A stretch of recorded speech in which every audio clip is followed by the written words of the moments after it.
I'm glad I wore my waterproof mascara today.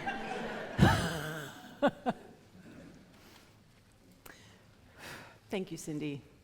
I throw all this stuff at her, and she just kind of goes, okay. And then she does that. She said, that's hard. But that is really, I don't know about you, but that's where I am right now. I mean, I've shared as a queer woman whose wife is an immigrant of color that it's been an interesting year so far.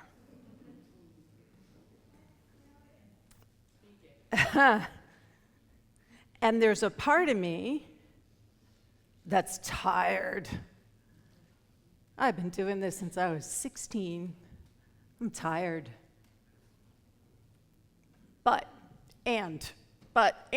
right? That's what's going on in my body. And. We have to keep showing up somehow, right? We have to keep showing up. And it isn't really for me or even for my wife. It's really for the 2050 generation. It's for those who are coming after me.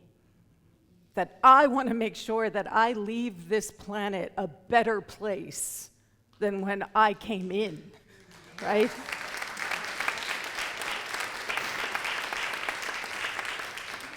So this time, Easter, which I said I love, nice Jewish girl from New York, I love Easter.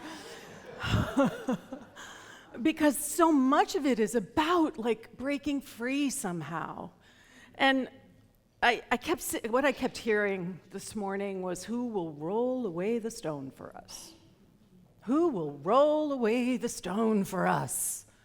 And somehow we think someone else is going to roll that stone away for us. And the thing is that my human Deanne, the one who is caught up in the tears right now, and the one who gets caught up in the fear and the worry and the doubt and the, she can't roll that stone away. Can you feel the truth of that? But the Deanne that stays centered in what I value and what I know and principles of love, and I anchor myself in oneness, and I know that there is nothing that is more powerful than love, that Deanne can roll away the stone. And there's this piece of me that recognizes that on some level, I've agreed that I'm in a tomb. Anybody in here relate to that? A part of me woke up this morning thinking, why am I agreeing to that? Why am I agreeing to that? So my invitation to you is to think about all the ways that you've tombed yourself in. All the stories, all the narratives, all the ideas that you have about how powerless you think you are. And what if none of it is actually true? Really not true.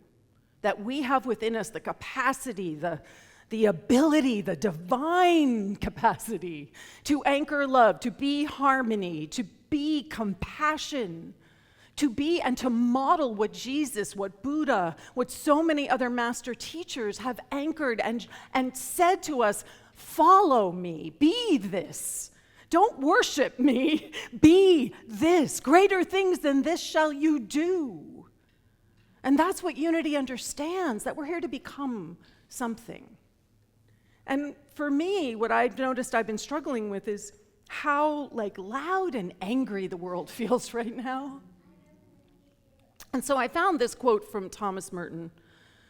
Wisdom, the mother of all, rises up in wordless gentleness and flows from the unseen roots of created being. Rises up in wordless gentleness. How many people here are being gentle with themselves right now? How many people here are being gentle with the world right now? Exactly. Right? Exactly. I mean, out of the mouths of babes, right?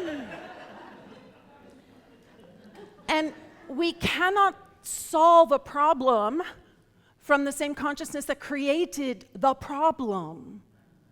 So if we're meeting whatever it is we think we're meeting from that same vibrational frequency, guess what? All it does is just create more of that same vibrational frequency. So David Resenberger, he has this, which I really loved. We can awaken out of languor and darkness, out of helplessness, out of sleep, newly confronting reality and finding it to be gentle. What if we actually believed that? What if, for this Easter, that how we are being invited to rise up is with the gentleness of how Cindy sang that song?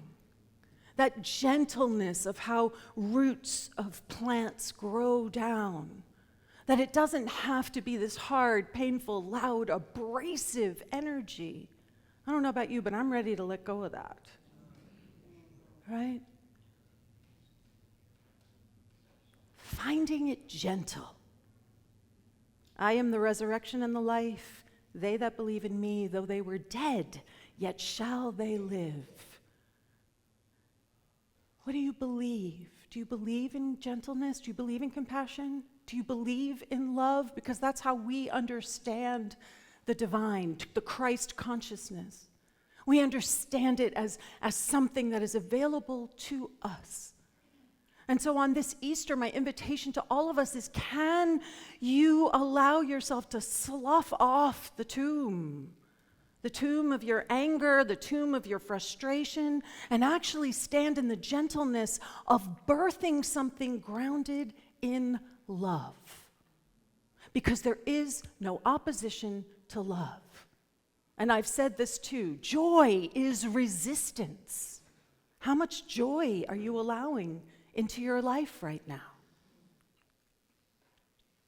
Love takes us by the hand and opens doors to another life, another day.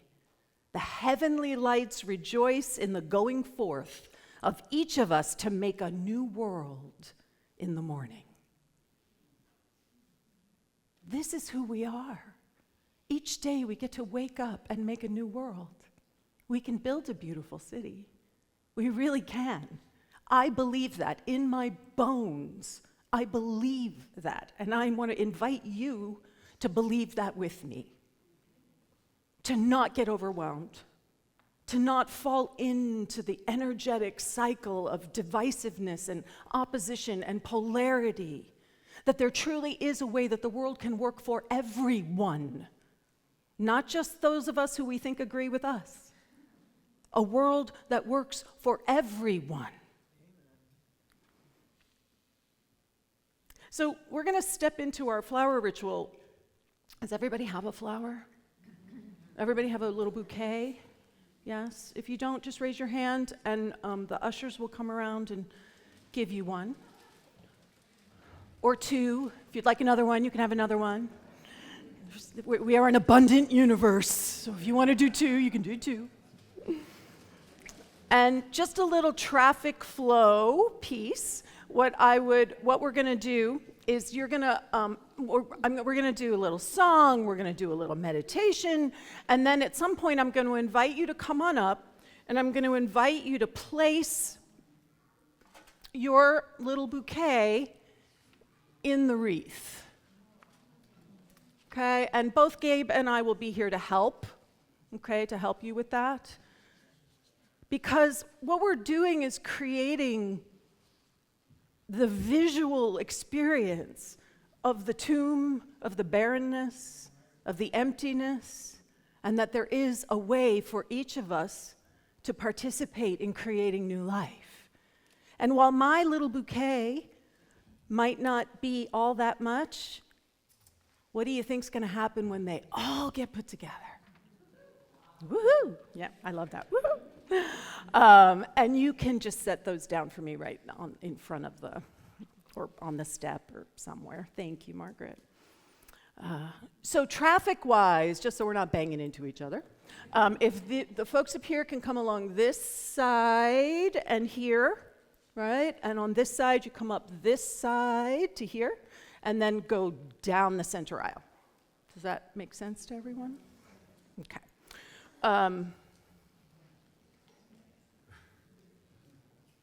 The choir is going to lead us in with a song, and then we're going to do a meditation, and then we're going to have a little silence, and then the choir will be supporting us musically throughout the ritual.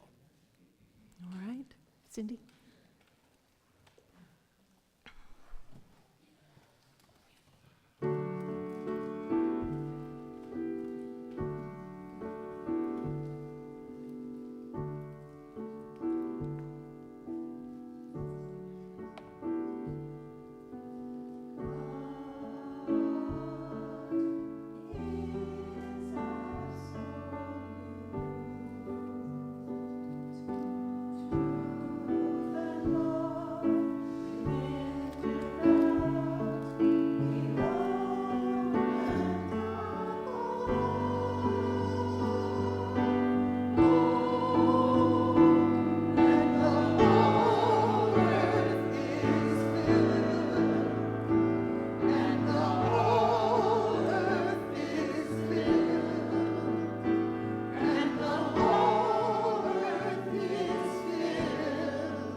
Jen.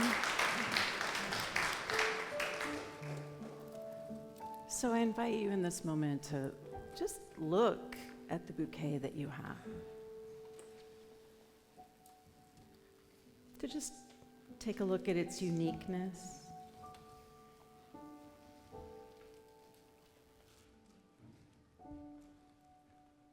There is no other bouquet exactly like this one.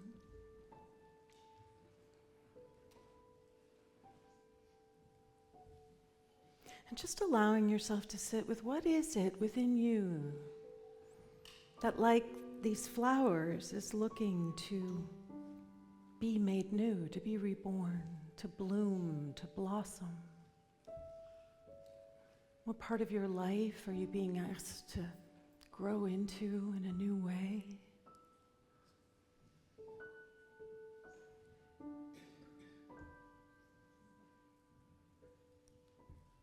What is seeking to express as your life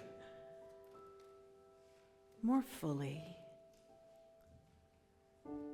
more powerfully, maybe more joyfully, maybe more gently? And just invite you to just sit with what it is.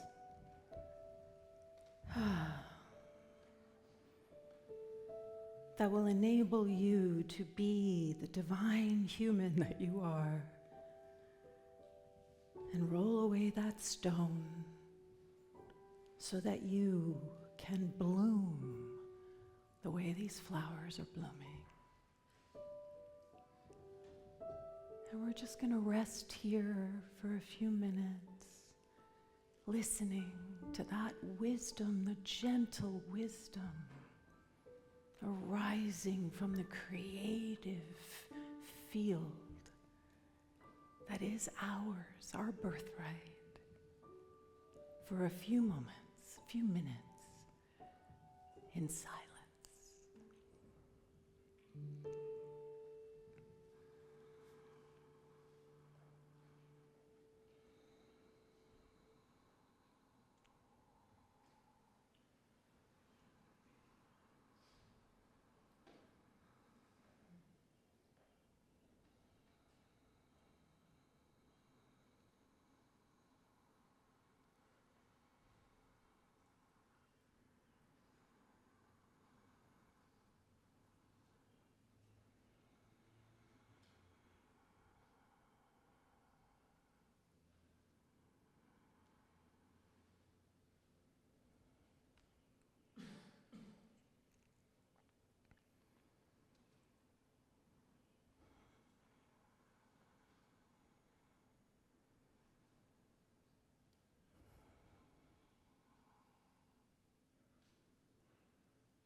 And as we continue to listen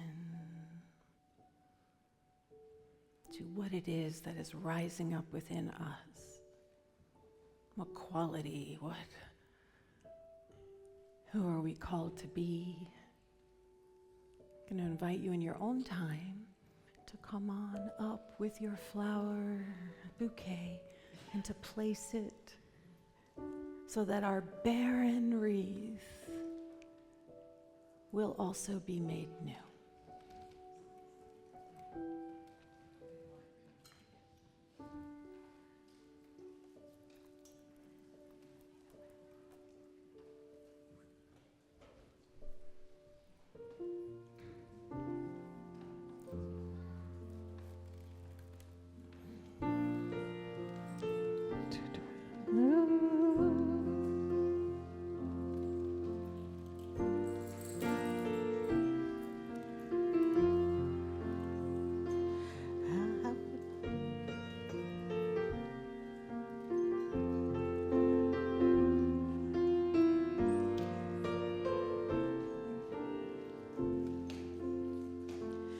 How could anyone ever tell you that you're anything less than beautiful?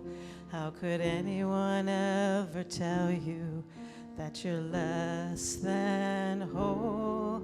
How could anyone fail to notice that your loving is a miracle?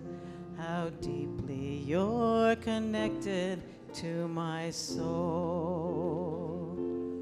How could anyone ever tell you that you're anything less than beautiful?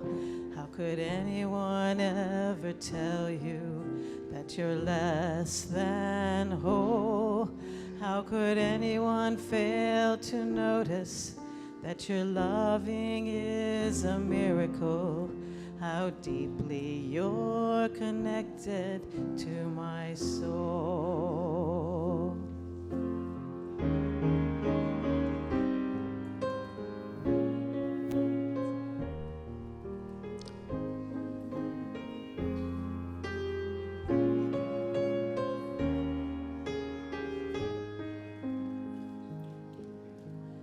could anyone ever tell you that you're anything less than beautiful? How could anyone ever tell you that you're less than whole? How could anyone fail to notice that your loving is a miracle? How deeply you're connected to my soul. How could anyone ever tell you you were anything less than beautiful? How could anyone ever tell you you were less than whole? How could anyone fail to notice that your loving is a miracle? How deeply you're connected to my soul. How can anyone ever tell you that you're beautiful? How can anyone ever tell you that you're less than whole? How can anyone fail to notice that your loving is a miracle? Deeply listen to your soul. How could anyone ever tell you you were anything less than beautiful? How could anyone ever tell you you were less than whole? How could anyone fail to notice that your loving is a miracle?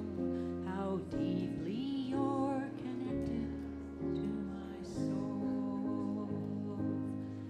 How could anyone ever tell you you were anything less than beautiful? How could anyone ever tell you you were less than whole? How could anyone fail to notice that your loving is a miracle? How deeply you're connected to my soul.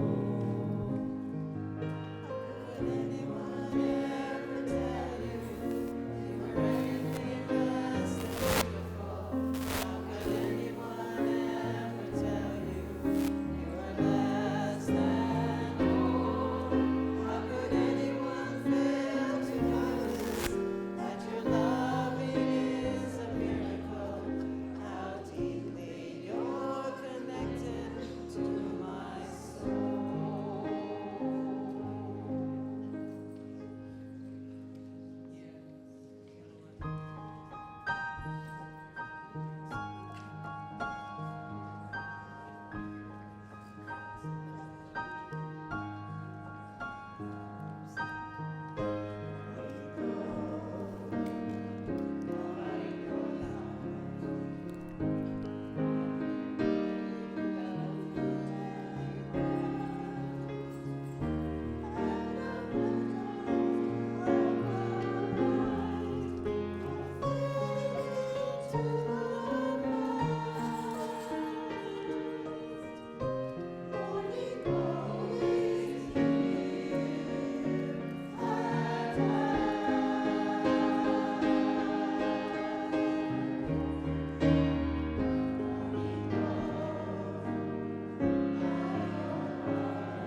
flowers in. Go put your flowers in. Whew. So the choir is going to add their bouquets. It was an interesting process, right? Did you find yourself like, where would mine fit best? But that's what we do in life, right? We're bringing together our gifts, our talents. We're bringing together the thing that makes us us. And we're looking and we're discerning. And that ultimately, it's not about one of us all by ourselves. We're never alone. Because look at the beauty that gets created when we actually show up and participate and step in and say, yes, here I am. Here I am. Something greater gets to emerge. So we have an affirmation that I'd like us to repeat again. I'll say it first. Today I rise, renewed and rejuvenated with new life and new understanding. Can we all say this together? Today I rise, renewed and rejuvenated with new life and new understanding. And so it is. So at the end of service, you're welcome to come on up and take photos and take pictures. And then after the photos have calmed down, feel free to take as many little bouquets home with you as you would like. Okay? So we have something very special we're going to do today.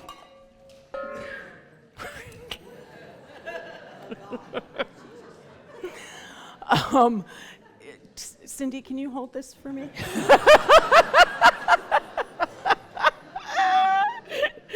Okay. So all across the country, it was Friday, but we're us, so we're doing it on Sunday. Bells were ringing all over the country because they're celebrating the 250th anniversary of Paul Revere's ride and the start of the American Revolution. And so churches and neighborhoods, community centers, town squares are ringing the bell, right? And so, I don't know, has everyone seen the new fence that's in the process of going in? So there's 2 of these, and they'll be outside both of the gates, and that's how you'll let us know you want to get in. So, can we all rise? Because we're videotaping this, and then we're going to send it to be included in the montage that they're creating of all the communities that are doing this. And on the live stream, can we make sure to catch the community in this? Lynn is like, let me do this. So, can we all say together, let freedom ring? Ready? 1, 2, 3. Let freedom ring. One more time. Woo!